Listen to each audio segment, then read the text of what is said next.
আজকে আপনাদেরকে একটি আত্মবিধ্বংসী জাতির ধ্বংসের উপাখ্যান শোনাবো। তারা নিজেরা নিজেদেরকে ধ্বংস করার জন্য গরুর দুধে ফরমালিন মেশাতো। গরুর দুধ বৃদ্ধি করতে পিটুইটারি গ্ল্যান্ড ইনজেকশন ব্যবহার করত। মাছকে দীর্ঘক্ষণ তরতাজা রাখার জন্য মাছের সাথে মিলাতো ফরমালিন। শাকসবজি টাটকা রাখতে মিশাতো কপার সালফেট। আম, লিচু, জাম পাকাতে ব্যবহার করতো কার্বাইড। শুধু তাই নয়, আম, লিচু, জাম সংরক্ষণেও তারা ব্যবহার করত ফরমালিন, যা মৃত মানুষকে সংরক্ষণ করতে ব্যবহার করা হয়। ফল গাছে থাকতেই হরমোন এবং কীটনাশকের ব্যবহার করা হতো। তরমুজে সিরিঞ্জ দিয়ে পটাশিয়াম পারম্যাঙ্গানেট পুশ করা হতো, ঠিক যেভাবে অসুস্থ রোগীকে ঔষধ ইনজেক্ট করা হতো। কলা পাকানোর জন্য ব্যবহার করত ক্যালসিয়াম কার্বাইড। শুধু তাই নয়, তেঁতুলের বিচি গুঁড়ো করে কফি পাউডারের সাথে মিক্স করে দিত। মশলায় ইটের গুঁড়ো, হলুদের নামে রেড ক্রোমেট বা লেড আয়োডাইডকে মিশাতো। কি অবাক হচ্ছেন? এখানেই শেষ নয়, মুড়িকে সাদা ধবধবে বড় করতে তার সাথে মিশাতো হাইড্রোজেন ইউরিয়া। দীর্ঘক্ষণ মচমচে রাখার জন্য জিলাপি চানাচুরে মিশাতো পোড়া মোবিল। আকর্ষণীয় করতে আইসক্রিম, বিস্কুট, সেমাই, নুডলস ও মিষ্টিতে কাপড় ও চামড়ার অস্বাস্থ্যকর রং ব্যবহার করত।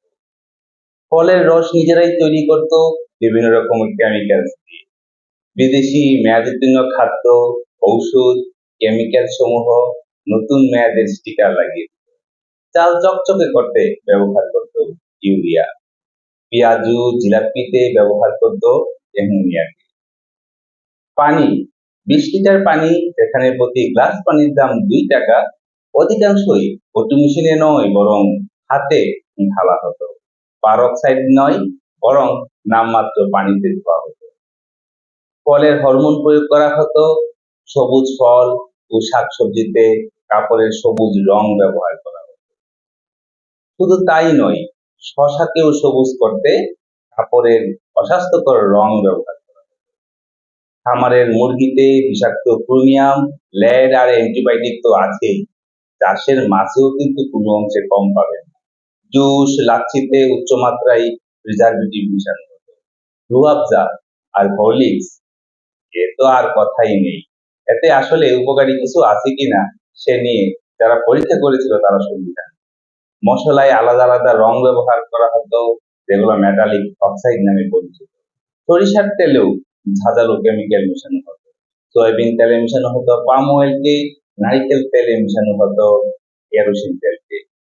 শুটকিকেও তারা ছাড় দেয়নি, সেখানেও মেশাতো কীটনাশক এবং ইউরিয়া। কসমেটিক্সে ক্যান্সারের উপাদান লেড, মার্কারি ও ডাই অক্সাইড মেশাতো। আমার এই পুরো ভিডিও দেখে আপনারা হয়তো অনেকেই ভাবছেন এখন কি খাবেন, কিভাবে খাবেন। হ্যাঁ, একটু ভাবেন, অন্যকেও ভাবতে দিন। এখন ভাবার সময় এসেছে। বাঙালিরা এমন আরো অনেক আবিষ্কার করে রেখেছে যা আমাদের অজানা। আমরা এক রাতে ধনী হতে চাই, আর এই ধনী হওয়ার লোভ পুরো জাতিকেই ধ্বংস করে দিচ্ছে। অর্থাৎ এক রাতে ধনী হওয়ার বিনিময়ে আমরা একটা জাতিকেই ধ্বংস করি, নিজেদেরকেই নিজেরা ধ্বংস করি। আসুন আমরা সবাই মিলে এই চক্রকে প্রতিহত করি, জাতিকে ধ্বংসের হাত থেকে বাঁচাই। জনস্বার্থে এই ভিডিওটি আপনার প্রোফাইলে শেয়ার করে আপনাদের সকল বন্ধু বান্ধবদের দেখার সুযোগ করে দিন। সবাই অনেক অনেক বেশি ভালো থাকবেন, সুস্থ থাকবেন। আজকের মতো এখানে বিদায়।